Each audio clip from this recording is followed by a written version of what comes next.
Hey everyone, we are back, and look who I have with me. Dave, you're back from your trip. How was it? It was great. It was great. Had a great time with the kids. Had some lot of traveling though. I haven't traveled that much. I don't think ever, CR. I've never spent that much time in vehicles as I have over the last month. If I would take any month in my lifetime, I've never spent that much time as I did in the last, really even 2 weeks. Well, that reminds me. I took a bunch of boys across the U.S. and we only drove, close to 7,000 miles. So I'm sure you were really close to that, right? Yeah, we were talking about that, and I'm not that insane, CR. I got 2 days into it, and I'm thinking you could just slip my wrist now if somebody's going to tell me to spend that many days in a car. I'm passing. Yeah, we got to 2,000, but yeah, there's no in the way I'm spending 7,000 miles in a car. I just am not that guy. Yeah. Well, Dave, we definitely missed you. We had Jeff and Corey. We did one of our advisor spotlights, and so they're out of Southwest Florida, and we're just so grateful to have them on. And now we have you. How did I do without you? Did we do okay? You guys did a great job. It was great to see the guys on. You guys talked a lot about a lot of things. Really good to see what they're doing in their business, how successful they've become, and their hard work is paying off. And you guys had some great conversation going back and forth. Yeah, it was really fun. I was really glad to have them on. And just to remind those who are watching live, go ahead and let us know where you're watching from. Let us know if you have any retirement questions.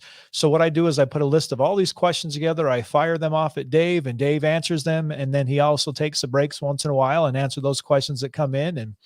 And Dave, I mean, it's a brand new year. Well, what can we do to get started to make sure we're on the retirement path? I think that's the first question I want to ask before we dive in. The biggest thing people need to do is make time for it. We're in a world where everything just eats up our time. It's very difficult to take time for ourselves, whether it's retirement, whether it's our health, whether it's our own economic growth, maybe education or something that we're taking. But if you can take time for your retirement, spend more time this year on your retirement than you do on your vacation. You know that many people talk about planning their vacation and how oftentimes people spend more time doing that than they will working on the retirement. Let's make a goal together here that you're going to spend more time this year than you do spending or preparing for your next vacation, so we can help get you towards that tax-free and risk-free retirement you're looking for. And I just want to encourage all of you that if you have a particular question that we bring up, we talk about topics you don't understand, please let us know as we can go through and answer these. And like Dave said, we can focus on a better goal this year. And I'm hoping vacations are returning. You're right, Dave. So most people are going to probably dump all their funds into that, but they really need to be strategic this year as they're putting everything together for retirement and say, okay, we're starting a new year. Here's a retirement, here's vacation. But you're right. They're going to spend so much time trying to figure out hotels and places to go and things to eat. And over here, they're just going to say, well, let's just hope this works out for retirement. Yeah, it's interesting as we look at the last year and what happened. The reallocation of funds, that vacation fund ended up going for many people into savings. Some took their food budget and started spending it on eating out or buying food, having it delivered. I guess not eating out, but getting it from restaurants and having it delivered, which became a little more expensive. But yes, let's stay to our savings plan. Let's stay committed. Let's make sure we're getting the assets set aside that we need to. And if you'll do that year after year after year, what you're going to find is when you get to retirement, it's going to look amazing. And you're going to have some great opportunities to enjoy those golden years. Is that what they call them? Those golden years? Yeah. Well, let's hope we get there and we get our longevity working for us, and we have a happy 2021 just to start out with. Absolutely. Yeah. Looking forward to this year. So many great plans that we have. So excited to really help people get to on the path and down the path that they're trying to head down when it comes to their retirement. And Dave, like always, we go ahead and have you answer questions. So I'm going to start firing some of these off for you. My first one I have comes from Brian. Brian says, what are the major differences between permanent whole life and the LIRP, if any? That's the LIRP, which is the life insurance retirement plan for those watching. Both allow for tax-free income potential, but are there other things to consider? Brian, when we look at this situation, realize that a LIRP, as we refer to a life insurance retirement plan, can be a whole life insurance policy. So it's a permanent policy. It's a term that we use because instead of buying the insurance for the death benefit, we're buying it to solve income needs during retirement, as well as that long-term care issue that so many retirees are facing. The biggest issue, though, with a whole life policy is one of the requirements of a good LIRP is it's got to be safe and productive. And unfortunately, a whole life policy is very safe, but it's not real productive. We find many whole life policies that hardly even outpace inflation. So you've got a situation that you're not really growing assets, you're just keeping up with what inflation's doing to you. So when we talk about the life insurance retirement plan, the product that we like to recommend is the indexed universal life policy. It allows you to get the safety because you've got a floor and a ceiling, but it also allows you to be productive because you can get those upsides when the market starts going up. That's great advice, Dave. And we do have some other questions that will kind of tie into this later. But let's jump over. Fred is on. Fred's joining us from Facebook. And sorry, I'm trying to read over here at the same time. And he says, welcome back, Dave. I think one of the items you like is a qualified life annuity. How much do you need to invest in one to receive a meaningful amount when paid out later, say at age 85? Would it be better to wait to purchase one until interest rates start to rise to get to a better payout? I'm age 65 now. Thanks. Fred, it's good to be back. Glad to be here. And let me try to address all of these questions. There's a lot of them inside of here. Hopefully I can cover enough to help better understand what I would recommend to answer on this situation. So you need to look at it. The longer you wait to start pulling money out, obviously a higher amount that you can. So if you're getting 80s, if you're looking at it that late, you're going to get somewhere on the product you're in. You're going to get any probably 4.5, maybe 5-6% distribution rate. So if you look at the amount that you need inside of there, you're going to need to use that to calculate basically back into it and say, okay, if I'm going to get 5% out of this investment, what do I need to have as a pool to be able to pull that out and be able to maintain my lifestyle? Now, as far as the interest issue, the problem is we don't know where interest rates are going. So, if you're at 65 now, I would not be against at all you putting money into an annuity at this age, even though interest rates are lower. Now, when interest rates are low, we do have some issues in productivity, but if it's structured correctly, you can still get a decent rate of return that's very safe and secure. So, I'd love to talk to you or recommend that you get some more information if you are wanting to make this move where we could run some illustrations and see what it looks like. But the reality of it is I don't think that it's too early. And again, the longer you wait, the more you're going to get out of there. And Fred, we welcome you back. Glad to have you here. Dave, thanks for that. I mean, there's lots of information and it's really hard to kind of throw everything down into one bite-size answer here, but I really appreciate you taking the time to do that. Well, and part of the problem that we have too is that uncertainty. We go through periods of time and we think, oh, I'll just wait until things change. Well, then things change and then we miss that window. And so then we wait again and we wait again and all of a sudden becomes inaction. So that's something when you look at it, Fred, I'd be very careful with. It's like the market. Many people would say, well, the market's so high now. Why would I do a Roth conversion now? Let's let the market drop. Well, the problem is we don't know when the market's going to drop and we don't know if it's going to fit into your cycle. Now, if we could all see the future, yeah, we project out the next 20 years and say, hey, in 2022, we're going to do this. And 2028, we're going to do that. But the problem is we can't. So we've got to start taking action and just moving forward with what we have and try to get ourselves in that secure retirement. Try to get it to where we don't have to worry. And that is a big change, CR, I will tell you, from pre-retirement to retirement. As we get pre-retirement, we focus so much on our growth. Oh, we've got to get this X return. We've got to get this. Well, once you get in retirement, the worst thing that could possibly happen to you is that blow up. If you're age 80 and you can't go back to work and you've just got your Social Security, retirement looks a whole lot different. So we've got to change that mindset to say, look, I may not get quite as high of a return, but at least I know I've got a safe retirement to where I'm not going to be out on the streets or be in the poverty level because I don't have enough income coming in. And that's great advice. That's one thing we definitely need to look at. And I worry about that because as we're giving the advice, it's easy to take one bite size of that and run off with it. But you're right, Dave, there's so much more risk that we have to look at right now as we're preparing for this. Absolutely. All right, Dave, my next one I have comes from Gary. Gary, it's great to see you as well. Glad to have you back on the show. And Gary says, do you think the lower interest rates will hurt the advantages of the Indexed Universal Life Insurance contract? Gary, welcome back. Happy New Year. Glad to have you. You've been a longtime follower. Glad to see that you're hopefully doing well and able to attend and join us. Now, interest rates are something you definitely have to look at. Interest rates aren't helping indexed universal life policies, but what we're finding on our illustrations is they're still projecting very well. that when you look at the rates of return, when we look at even the last couple of years, when we look at the rates of return that these policies are getting, that it's still working very well for your overall plan. And that's one of the things too, you've got to look at, Gary. Our recommendation generally is to use that as the bond portion of your portfolio. So we're not necessarily trying to keep up with the S&P 500 because we're not taking the risk of the S&P 500, but we really want it to fall in line with that bond portion. And even with interest rates where they are, we're still able to see illustrations go out there at 6.5%, which is way above anything you're going to get in a bank account or any other interest-bearing account where you're just putting money in, like a certificate of deposit or something of that nature. Yeah, and great advice again. And Gary, thank you so much for that question. Dave, I'm just trying to read through some of the other questions on here. I've also got Corey jumping on saying hi, and Jeff also jumping on saying hi. It's weird to have them now on the other side and you're back in the driver's seat.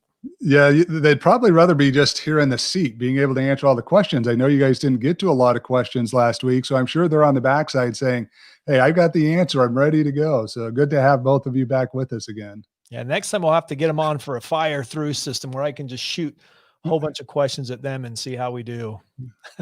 Yeah, that would be a lot of fun. That would be a lot of fun.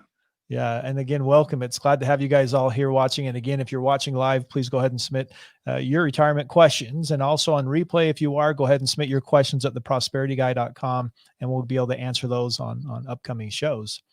All right, Dave, kind of digging through all that. I appreciate your patience. Sometimes I'm juggling back and forth here. But Michael says, say a single person has a $70,000 annual taxable pension. How can your strategy help them? Michael, congratulations on having a pension first. That's something that most people do not have. It's now down to 13%. 13 out of 100 people have pensions, where if we look back at our parents and our grandparents, it was way higher than that. But the biggest thing you've got to look at is you're always going to have taxable income because of this. And you're always going to have provisional income, which is going to cause your Social Security to be taxed. So what it means is if you have any other assets, you want to get those in the taxable bucket, because every dollar you add on top of there is going to get taxed at whatever the highest tax bracket you are during those retirement years. And again, Social Security's already probably doubled your taxes from what you would have to pay if it weren't taxable, because of it being added on top of this $70,000 you already have. But it definitely is not something that you want to walk away from. Again, assuming you've got other assets. Now, if pensions, all you've got, and some Social Security, you're really not going to see a lot of benefits from what we teach. But if you've got an IRA or some other assets there, you definitely want to get them into that tax-free bucket as soon as you can, so that you have as little income going during those retirement years into that taxable environment as you can have. And Dave, you talked about that 13%. Do you see that declining more, or do you see that changing in any way? Because I feel like very rarely do we come across people that have, pensions even happening still. Yeah, it's disappearing. It's getting lower. I haven't looked at the projections to see how low it gets, but yes, we're seeing less and less of them. We're seeing situations where they're falling apart. That's one of the things that President-elect Biden has proposed, is that they take money from other states to help supplement the retirement plans in states that are failing. Like, I came out of Puerto Rico. Their retirement system's a disaster. In fact, when they were selling their electrical company, they were trying to sell it for 3 times what it was worth because they needed to use the money to stabilize their retirement plans. So as you look at it, it's just a big fiasco. And again, I'm not a fan of other people paying for retirement plans of individuals in states that messed it up. That's definitely not something I'm for, but it is an issue. And we're seeing more and more problems with them. We're seeing people that may lose their pensions, which is going to be sad to see, but they are going away, and they're really relying on us to make decisions. And that's problematic because, by nature, we're not great at making decisions for our future when you look at the traditional American. And that's why over 50% of the people have less than $1,000 saved for their retirement at this point.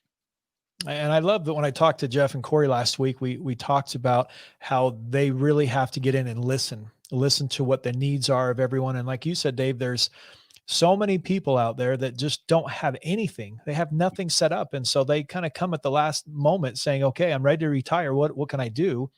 And that's where I think this preparation really needs to be drilled into our head in 2021, that we have to be ahead of the game. We just can't wait till the end and say, okay, I'm done. I don't like work anymore. I'm ready to do some hobbies and try to retire with nothing. And I think that's something you're talking about. Those are some of the hardest conversations I have when you're sitting down and meeting with someone and they think they can retire safely. They think they can retire. Now, they're verbalizing it, whether internally they really believe what they're telling you.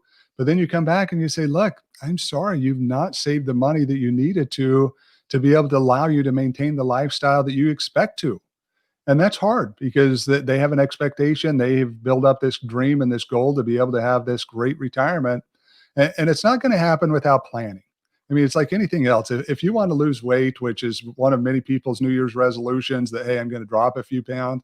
If you don't do anything about it, it's never going to happen. In fact, you're probably going to be heavier at the end of the year than you were at the beginning of this year. But if you take action, if you make it a priority, you have the opportunity to fix that. And that's really what people have got to do with their retirement plans. And Dave, I look at that whole piece by saying, okay, 2020, we're going to lose weight. We're going to do all these things. The pandemic hits and everybody stays home and eats. Yeah. And I look at that and it's not a bad thing, but it's just everybody kind of lost what their focus was. And so I can see that happening if we really don't have that plan truly in place. But CR, that's really what's important about the planning that we do, because it's to eliminate risk. I mean, what happens in the pandemic is what happens in retirement. Sooner the market goes down, inflation goes up.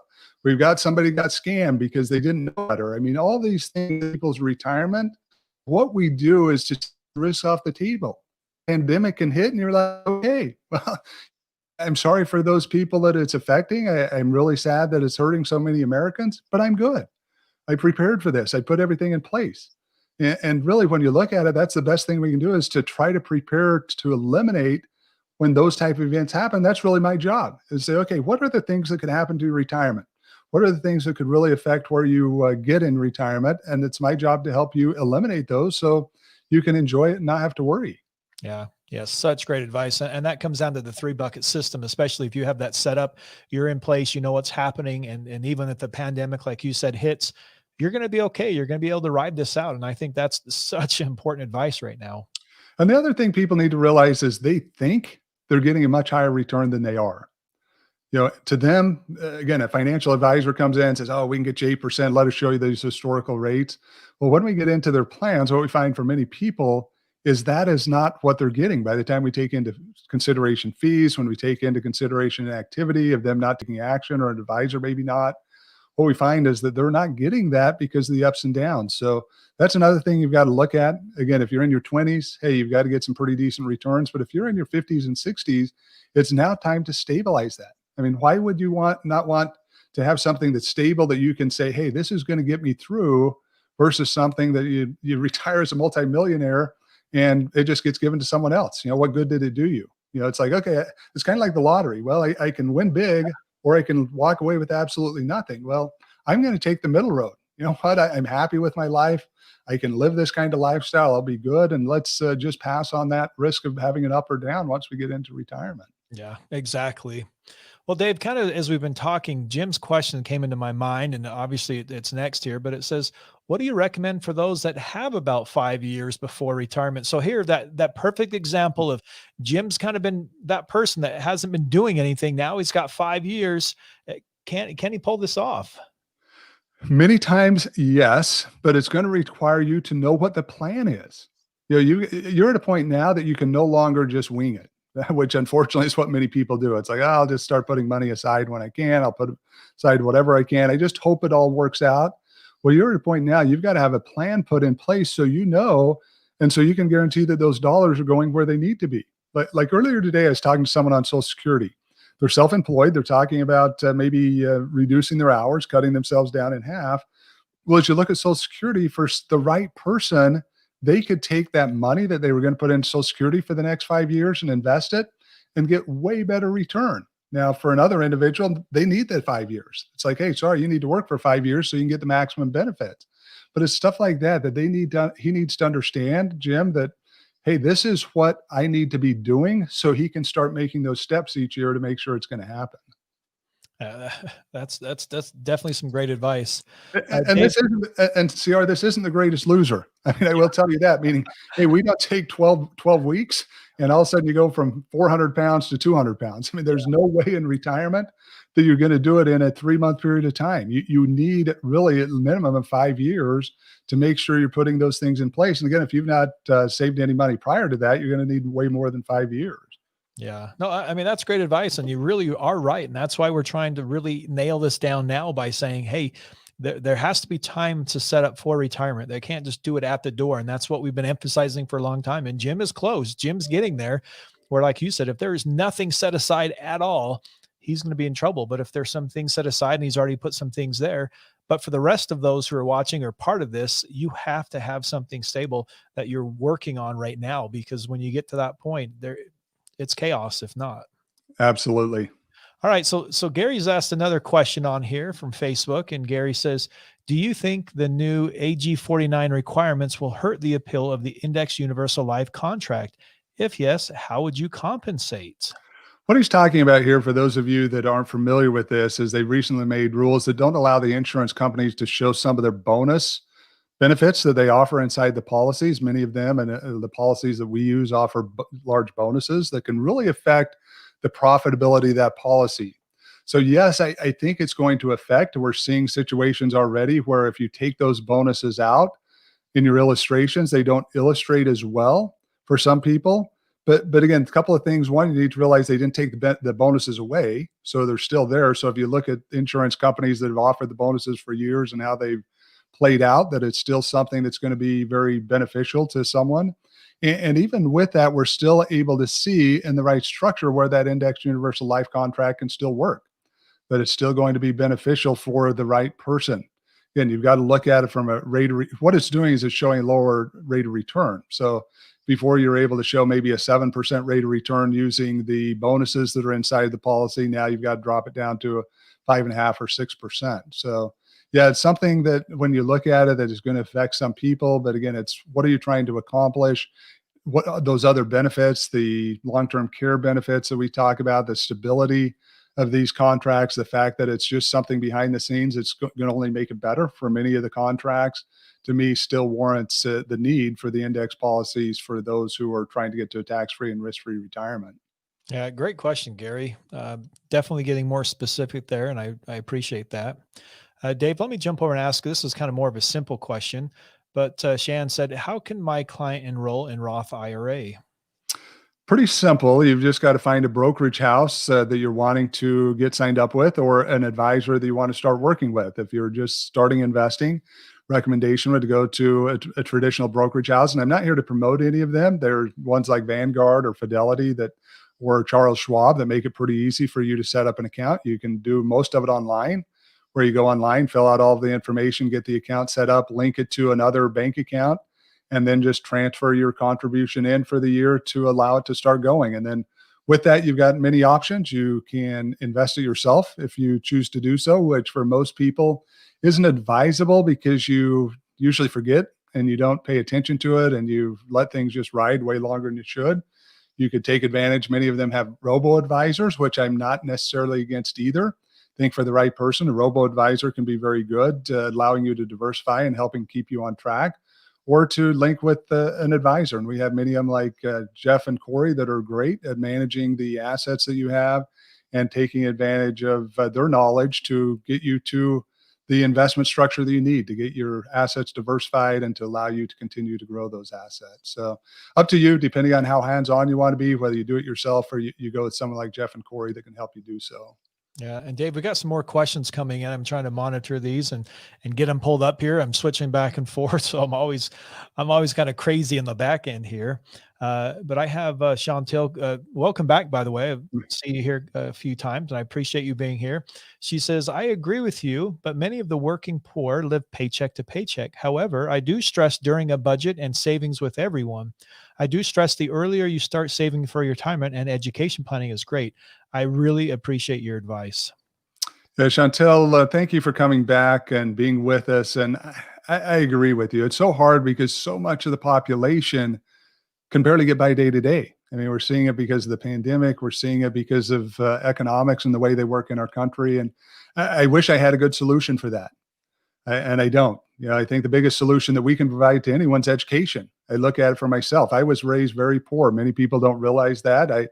We raised all of our own food. My mom made most of our clothing. We had 6 children in the home. My dad was a laborer for the railroad, and we just didn't have enough. We really struggled. And most of our cars were lucky to run. If they did at all, they, would get us across town maybe. But we had these issues that were very hard. And what changed my life was education. I realized that if I could get an education, I'd get a better job. I could provide a better life for not only myself, but for my future family.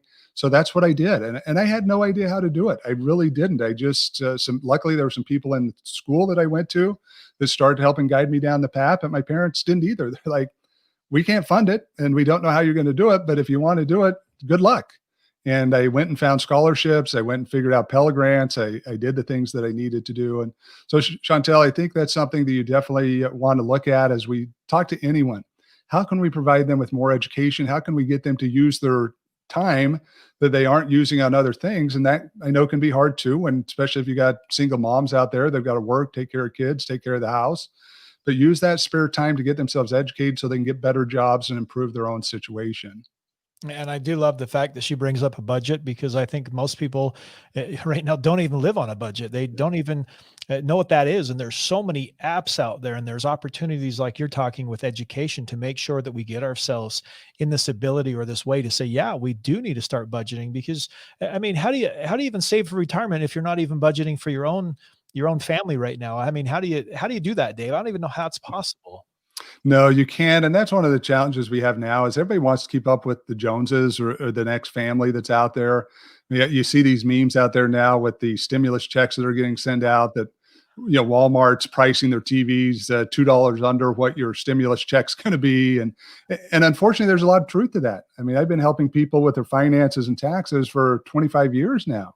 And when I look back, anytime with the earned income credits on a tax side, when we get these these checks, the first thing many people do is they go out and buy something that they think they should have had, that a big TV or whatever it might be.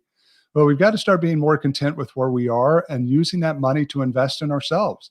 Now, and again, I think this is something we can look at, CR. Maybe for you, that $100, if I'm 30 and I'm just struggling paycheck to paycheck, and for the next 25 years, it looks like I'm going to do the same thing, or 35 years, you know what? I probably shouldn't right now be putting that $100 into my retirement account. I should be putting that into education so that I can get a better job. So hopefully over the next 5 years, I can start making maybe double the money.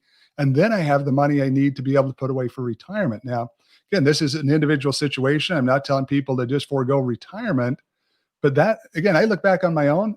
I spent, in my college, it cost me, let's say I came out with $10,000 of debt. So let's say between grants and student loans, it cost me $20,000.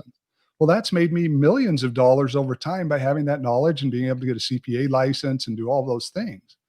So again, something we've got to look at is, yes, education in the wrong place can be very expensive, but put the right place, if it can teach us some skills, can make us a whole lot of money over time.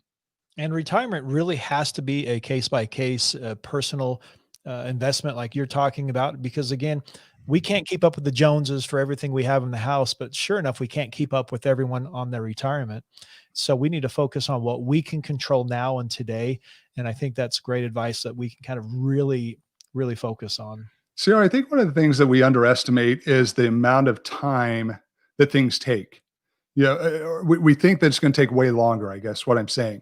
I look back, I started painting, and right now I've got a jersey behind me and not a painting I'm working on that I looked forward to putting up here soon. But I started painting like a year and a half ago. I look back, I'm a busy guy. I've got 6 kids. I'm married. I've got church responsibilities. I've got everything we're doing here. See, I bet I painted over 100 pictures in a year's period of time. And again, these are good sized pictures. I mean, we're not just talking about, 4 or 5 inch pictures. When I look back and realize how much time I had available to do that, and by using my time effectively, what I was able to accomplish, it surprised me. And I think this is what people need to understand.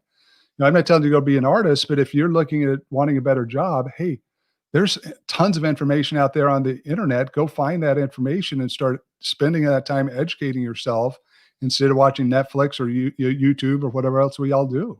Yeah, yeah, exactly. Well, Chantel, thank you so much. And thanks again for being here. And great question, great points. I really appreciate that. And Gary has some great advice for you, Dave. I love this one. Could you give a future webinar presentation on the mega backdoor Roth IRA? Gary, I will look at this. It's something that I've contemplated for a while. We've had people ask about it in various webinars that I present. We now have our 4-hour webinar, The Changing World of Retirement, that we're going to launch here in February. Our first class is going to be February 5th. We're spending a lot of time on that, but I'm sure by the next 2 or 3 months, I'll get to a point that it's like, hey, I've got to create something else. And I'll definitely put this on the top of my list as options in creating additional webinars out there. And if you want to be part of that 4-hour webinar, Dave, they can go to theprosperityguy.com. There's a pop-up on the page as soon as you get there, and you can enroll in that. And then once I get the details for them, I'm going to send out an email to them, and they can get signed up. So that'll be this week. So there's a very, very limited spot. I mean, I'm talking, we have 50 people who can sign up for this because it's very, very small. But why is it so small on this particular webinar? Because we really take a deep dive. This is my opportunity to take all of the various webinars that I've done out there. And again, now taught 130 webinars last year. We taught 60,000 people. So what we're doing is we're taking all of that information, consolidating it down into a 4-hour webinar to where you can take that deep dive. And we want to be able to answer your questions. I want this to be intimate. I want it to be personal. I want you to be able to leave there truly understanding the things that you need to do to go to the next step.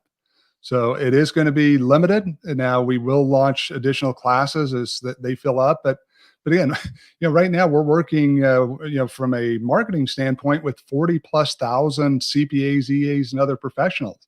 So yeah, it's our expectation that those classes will fill up fast, and we'll try to do our best to keep ahead of it. But we do want to make it a unique opportunity for people to really get to know the things that I teach. And Dave, as we're wrapping up here, Gary, he has so many great shows here. His next show is consider giving a webinar presentation to kids about finances. I mean, I wish schools would do a better job at this and parents, but I mean, I think people are just trying to get by. Gary, I will tell you, we did some of this about 1.5 years ago. CR and I spent a lot of time doing the Prosperity Academy, where we were doing personal finance. And I'll tell you what I found out is that because I focus so much on retirement and really an age group between 45 and 65, 70, somewhere in there, I'm not the best guy to do that. I would love to say that I am. I would love to say that I could really help kids because I think it's something they need. But I find that there are many other people out there that are doing a much better job than I'm going to be able to do. And we just need to direct them to those people. Yeah. I mean, there definitely is a lot of great advice, even on Instagram. I see a lot of great information, and Gary's like, man, we just need to reach these guys earlier and really help educate. I totally agree. I think that's something that kids are really missing right now. Then they grow up and they spend everything. They don't budget. They try to just keep up with everyone. And by the time they think about retirement, they're saying, oh, I'm just going to wait for my parents to figure that out, and then I'll do what they do. And it's not the same. Well, and they've got a whole different approach than we had. I mean, what was our model? Traditionally, and I'm not saying for everyone, but a traditional model is we would get married, rent for a year or two, save up some money, go buy a house. And, that was our first big investment. Mm-hmm. Well, I'm seeing a lot of these millennials where they've got $100,000 in the bank and they have no interest in buying a house. Yeah. They think that either cryptocurrency, which, when you look at Bitcoin and what it's doing right now is absolutely crazy, but they think there's just some other big thing that's going to provide for them so that then they can get out and retire in their 40s. And it's a weird phenomenon. And I'm not sure how it plays out. That's the challenge. Are they smarter than we were? Or are they living a reality that's going to bite them at some point when they get in their 50s and 60s and realize they've missed out on a whole ton of opportunity that they could have had? And Dave, the crazy part for me is I've got nieces and nephews in this, and they don't even have licenses or don't even have cars, and they just take public transportation, which is great.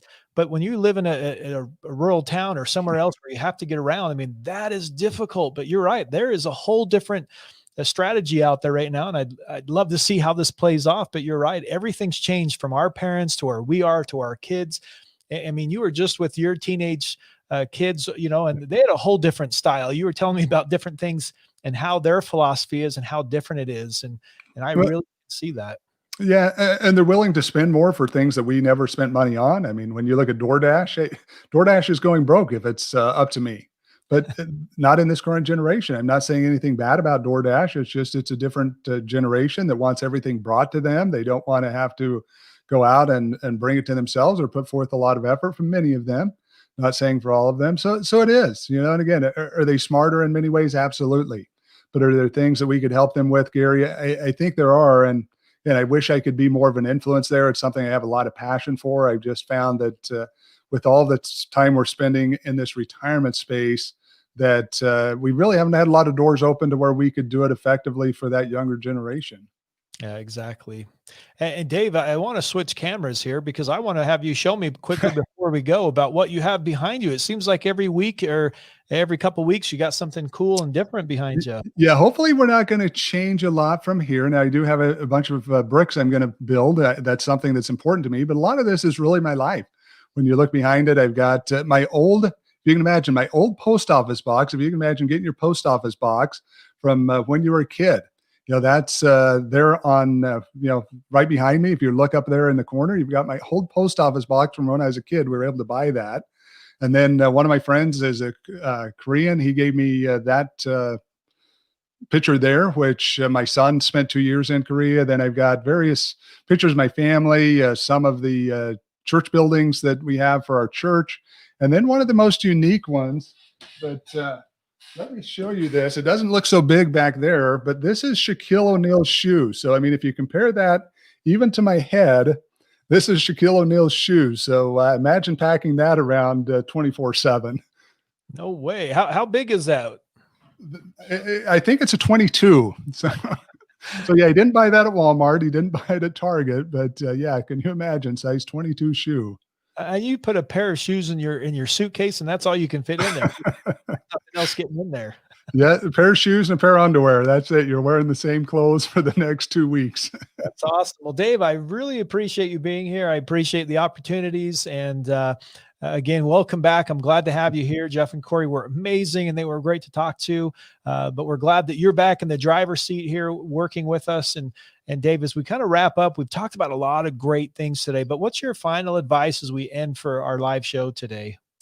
To really take action, to take advantage of what we offer. We have so much information out there. In fact, we are going to launch a new platform. We haven't really talked about that either with LinkedIn. Yeah. Again, I did 130 webinars last year. And during each of those webinars, any questions that didn't get answered during the presentation, I would put videos together and send out to the participants. That takes a lot of time to do 130 additional videos to go through those. So what we're going to do is take our weekly webinar questions that we didn't get to, consolidate those in, put them into an environment where we can share those on LinkedIn. So if people want to hear their questions answered, or if they want to hear questions answered from other people, we'll add that to what we're doing here to just get more information out there. So take advantage of what we have to offer. Almost all of it's free. There are a few things you're going to pay for to help educate yourself, but it's a wise investment to get yourself to tax-free and risk-free retirement you're trying to get to. Exactly. And again, everyone, we have the podcast. We've got multiple webinars that you have through CPA Academy. We've got our upcoming webinar through theprosperityguy.com. And we have so many great things like you talked about LinkedIn. We've got the Prosperity Club. We're revamping some pieces of that I'm working on. We've got so many cool things coming. So stay tuned. And again, if you have any questions, please reach out to theprosperityguy.com. Go to the contact page, submit your question or comment there. And if we didn't get to your question today that you submitted, please submit that there or come back next week. We're here always every Wednesday at 11 a.m. Central Time. And I'm here with Dave, or sometimes we get different guests popping in and we really have fun with this. So again, Dave, thank you so much for being here on this Wednesday. And we hope everyone has a great week. You're welcome. And happy Three Kings Day to all those in Puerto Rico. Big day for them today. I'm back on the mainland, but big day for those in Puerto Rico, and happy Three Kings Day. Hope you enjoy your time together with your family, loved ones, or other people you're spending the day with. Exactly. And again, thank you so much for being here with us on live and those on replay. Again, we love just having you be part of our show. We'll see you soon.